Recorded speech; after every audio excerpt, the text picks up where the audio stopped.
민수기 11장에서 16장. 불평이 시작되다. 광야의 행렬은 계속되고 있었습니다. 구름은 앞서 움직이고 지파들은 질서 있게 뒤를 따릅니다. 겉으로 보기에 이 공동체는 완벽해 보였습니다. 그러나 광야는 사람의 겉모습이 아니라 속마음을 드러내는 곳입니다. 어느 날 백성들 사이에서 작은 불만이 피어오릅니다. 힘들다. 왜 우리는 이 길을 걷고 있는가? 그 말은 조용히 퍼졌고 결국 공동체 전체로 번집니다. 그때 진영 끝에서 불이 붙습니다. 하나님의 불이 진영 가장자리를 사릅니다. 백성은 놀라 외칩니다. 모세는 하나님께 부르짖습니다. 그리고 불은 멈춥니다. 그곳의 이름은 타베라, 불사름이라는 뜻입니다. 처음에는 작은 불평이었습니다. 그러나 그것은 이미 공동체를 태우고 있었습니다. 시간이 흐르자 사람들은 다시 말하기 시작합니다. 고기가 먹고 싶다. 이집트에서는 생선과 채소를 마음껏 먹지 않았는가? 그들은 노예였던 시절을 기억 속에서 미화하기 시작합니다. 매일 아침 내리던 만나가 더 이상 기적처럼 느껴지지 않습니다. 익숙함은 감사를 약하게 만듭니다. 모세는 그 소리를 듣고 무너집니다. 이 백성을 혼자 감당할 수 없습니다. 리더자의 어깨가 처음으로 크게 흔들립니다. 하나님은 모세에게 말씀하십니다. 70명의 장로를 세워라. 하나님의 영이 그들에게도 임합니다. 그들은 예언하기 시작합니다. 책임은 나뉘고 무게는 분산됩니다. 그러나 백성의 욕망은 여전히 멈추지 않습니다. 하나님은 메추라기를 보내십니다. 고기가 진영 위에 쏟아집니다. 사람들은 모으고 또 모읍니다. 그러나 탐욕은 항상 대가를 남깁니다.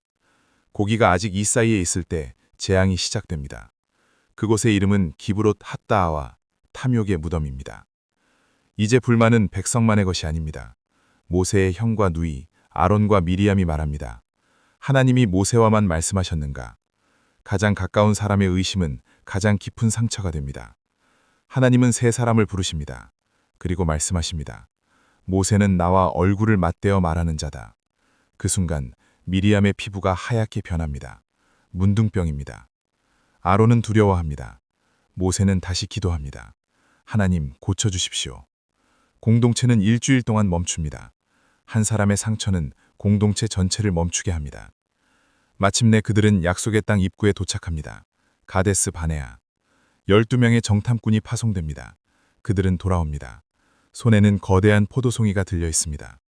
그 땅은 참으로 좋습니다. 그러나 곧 다른 말이 이어집니다. 그러나 그들은 강하고 성벽은 높습니다. 두려움은 사실보다 빠르게 퍼집니다. 여호수아와 갈렙만이 말합니다.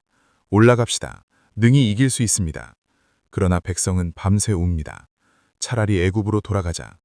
그들은 지도자를 바꾸자고 말합니다. 약속의 땅 바로 앞에서 그들은 뒤를 돌아봅니다. 하나님은 말씀하십니다. 이 세대는 그 땅에 들어가지 못한다. 정탐한 40일은 광야 40년이 됩니다. 여호수아와 갈렙만이 그 땅에 들어갈 것입니다. 백성은 뒤늦게 후회합니다. 우리가 올라가겠습니다. 그러나 이미 때는 지났습니다. 그들은 하나님의 허락 없이 올라가고 패배합니다. 순종은 파이밍입니다. 시간이 흐르지만 불씨는 꺼지지 않습니다. 고라와 다단과 아비람이 모세와 아론을 대적합니다. 왜 당신들만 높아지는가? 리더십에 대한 도전, 권위에 대한 반항입니다. 하나님은 말씀하십니다. 내일 누가 택함 받았는지 보이겠다. 다음 날 땅이 갈라집니다. 고라의 무리가 산채로 땅속으로 내려갑니다. 그리고 불이 나와 향을 들고 있던 자들을 삼킵니다. 그러나 놀랍게도 백성은 또 원망합니다. 그때 전염병이 퍼집니다. 아론이 향로를 들고 산자와 죽은 자 사이에 섭니다. 재앙은 거기서 멈춥니다. 중보는 죽음을 가로막는 자리입니다. 질서는 무너졌습니다. 기대는 흔들렸습니다. 광야는 길이 아니라 시험이었습니다. 불평은 불을 낳았고 탐욕은 무덤을 만들었으며 두려움은 40년을 만들었습니다. 그러나 그 모든 순간에도 하나님은 떠나지 않으셨습니다. 구름은 여전히 머물고 성막은 여전히 중심에 있습니다. 문제는 환경이 아니었습니다. 마음이었습니다. 다음 이야기에서는 놋뱀과 또 다른 시험과 새로운 세대의 등장이 시작됩니다. 광야는 끝나지 않았습니다. 감사합니다.